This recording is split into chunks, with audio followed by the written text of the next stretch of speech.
How does it feel to know that you're an influence on younger bands now? It's weird, you know, when every day I have a kid saying to me that I've influenced him to play drums. It's weird because the people that I've said that to are just iconic drummers, you know, and it feels great, you know, that especially a lot of the younger bands that we tour with, you know, God, I think myself I'm so old if I say that, but it's just a lot of the younger bands we tour with say, yeah, we've looked up to you guys, and that's really strange because, I mean, I went up to Rob Halford and said, you've been a favorite of mine for years, just like Motley Crue told Tommy Lee the same thing.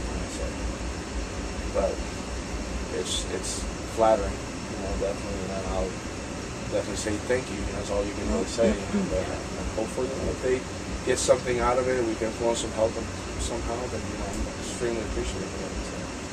So what made you first want to start drumming? I actually became a drummer by default. I was actually a guitar player, and the band that we were in, the guy that was the other guitar player wanted to be the sole guitar player, but the drummer that they had was just absolutely horrible. So I just said, I'll play drums. I teetered around, but first practice it seemed like I picked it up.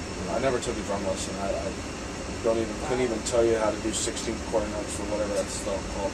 Just show me, I'll play it. It's always incredible to me when somebody's like self-taught like that. I self-taught myself playing guitar, bass, and drums. I never took a lesson.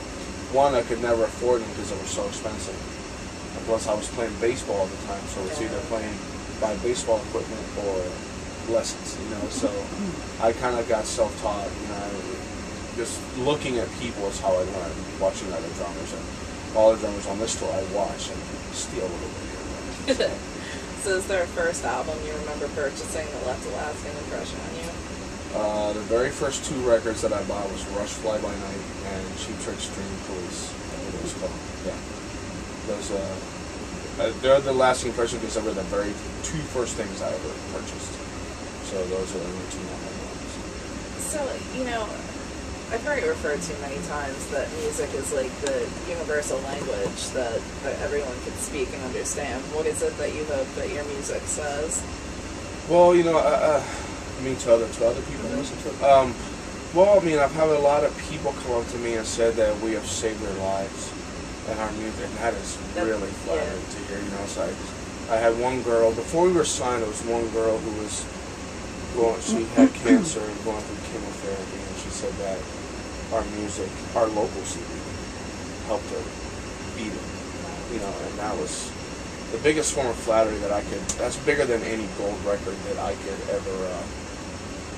ever ask for, you know, so that's my singer going to walk through the Hello! But, you know, it's every day, you know, it's come up and say, you know, you have definitely, you know, your music and certain songs like Alive and Kicking and Bullet with a Name, like it's helped the soldiers, you know, and it's just like, I mean, I want to have a gold record, don't get me wrong, someone's texting me, but I mean, those people come up and that's just an incredible form of it, like it's just a huge achievement for us to, our music has actually reached someone, you know, it's like just like Ozzy's music and, you know, Iron Maiden, all that stuff got me through my teenage years, you know, and it's amazing. So what are your plans for after Ozfest? We're doing a headlining tour with this band called Egypt Central out of Memphis, and this other band I think called Abused Romance. And after I'm not. After that, we're figuring it out. I mean, there could be Europe plans. We could have a support tour. I mean, in the States. I mean, we're really trying to figure it out right now. But we're out to October 7th. We've been going strong since February 16th, and it's not stopped. We only had 1 month off so far, and we're all feeling it, especially band and crew. We're feeling it. You know, it's been a tough year.